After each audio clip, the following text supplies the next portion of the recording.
السلام عليكم. اللي متابع معايا في الفيديوز اللي فاتت خدنا الأصوات المركبة، خدنا منهم ال CH وال SH وال TH وكمان ال GH. النهاردة مع بعض مكملين في الأصوات المركبة. أول حاجة معانا النهاردة ال KH. عرفنا قبل كده إن صوت حرف ال K بيتنطق ك، وصوت حرف ال H بيتنطق ه. طيب أنا عايزة الصوتين دول يطلعوا لي صوت واحد. لما نعملهم كده مع بعض أنا عايزاهم يطلعوا لي صوت واحد. طيب هعوض عن الصوت ده بإيه مثلا؟ عندي في العربي حرف الخاء مفيش زيه في الإنجليش، تمام؟ فعملنا له تركيبة ال KH عشان يطلعوا لي صوت الحرف الخاء. مثلا عندي اسم في العربي زي خالد، مثلا عندنا في العربي بيبتدي بحرف الخاء. هكتبه ازاي في الانجليش؟ مفيش صوت خ في الانجليش، تمام؟ فخلاص قلنا عليه ان احنا هنبدأه بالكي اتش. ماشي، بس هقوله خالد، هقوله خالد. هل ان انا هنطق الكي اتش خ؟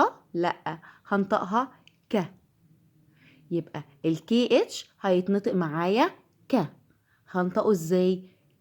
كالد، كالد، كالد. خلاص مش هقول خالد. او مثلا مكان مشهور عندنا في مصر زي خان الخليلي، هقول ازاي؟ برضو هقول عليه كان الخليلي، كان الخليلي. يبقى هنا الكي اتش عوض لي عن حرف الخاء في العربي، تمام كده؟ طيب يلا نشوف حاجة تانية. تاني صوت معانا النهاردة هو ال WH. عرفنا قبل كده ان صوت حرف ال W بيتنطق و، وصوت حرف ال H احنا قلناه انه ه. طيب ال WH مع بعضهم بيتنطق بطريقتين. طريقة منهم بيتنطق كأنه و اللي هو W، وطريقة التانية بيتنطق كأنه ه اللي هو ال H. طيب امتى انطقوا و وامتى انطقوا ه؟ اول حاجة الطريقة دي طريقة ان هو يتنطق و لو جه بعد ال WH A أو I أو E أو Y. ال WH بيتنطق و إذا جه بعده حرف A أو I أو E أو Y. زي إيه كده؟ هو غالبا بيجي في أدوات الاستفهام. زي إيه؟ زي what. هنا ال WH جالي بعده حرف A فنطقته و يبقى what، يعني ما أو ماذا. هنا ال WH جاي بعده حرف E من الحروف، أيوة من الحروف، يبقى هيتنطق إزاي؟ where، where يعني أين. كمان هنا في حرف E برضو، يبقى when متى، when. كمان why، إيه ده؟ ال WH جاي بعده Y، أيوة من الحروف، تمام، يبقى هنطقها why لماذا. وكمان اللون الأبيض اسمه white، جه بعد ال WH حرف I فنطقته و. تمام كده؟ يبقى ال WH بيتنطق و إذا جه بعد ال WH حرف E أو I أو E أو Y، تمام؟ هيتنطق و. طيب تاني حاجة إنه بيتنطق ه، كأنه حرف H بس من غير W. بيتنطق ازاي؟ بيتنطق امتى كأنه ها؟ اذا جه بعده حرف O.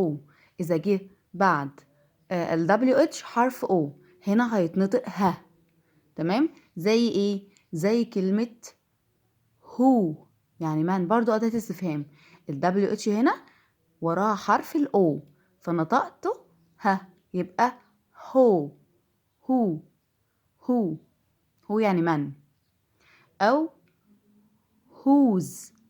whose بسأل بيه عن الملكية، ملك من؟ بتاع مين ده؟ خلاص تاني هقول تاني، ال WH بيتنطق بطريقتين. أوقات يتنطق وده إذا جه بعده حرف I، حرف E أو I أو E أو Y. وكمان ممكن يتنطق ه إذا جه بعده حرف O، تمام؟ طيب ايه تاني معانا؟ معانا كمان ال PH. ال PH حرف ال P بيتنطق ب. اما حرف ال H عرفناه ه.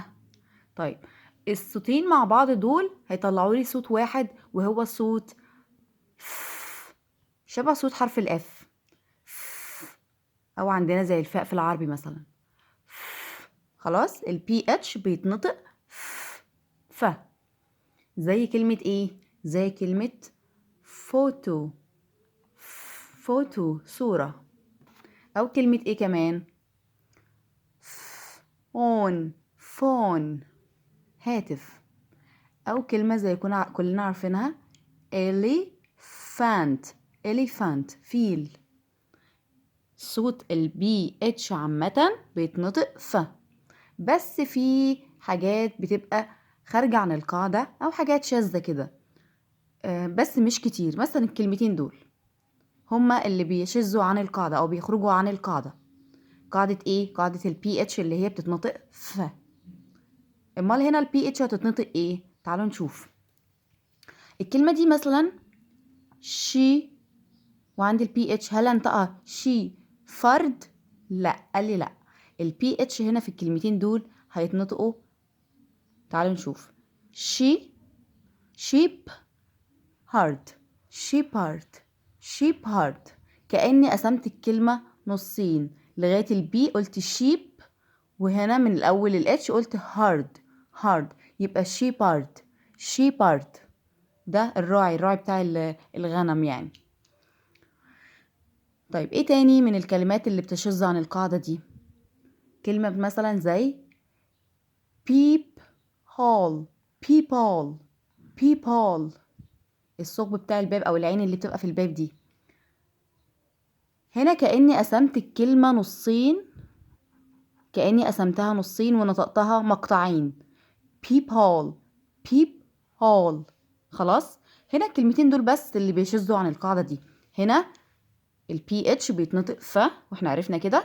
اما الكلمتين دول هما اللي شاذين عن القاعدة. خلاص كده. ان شاء الله المرة الجاية بقى نكمل بقية الأصوات المركبة. ولغاية هنا كده أنا خلصت.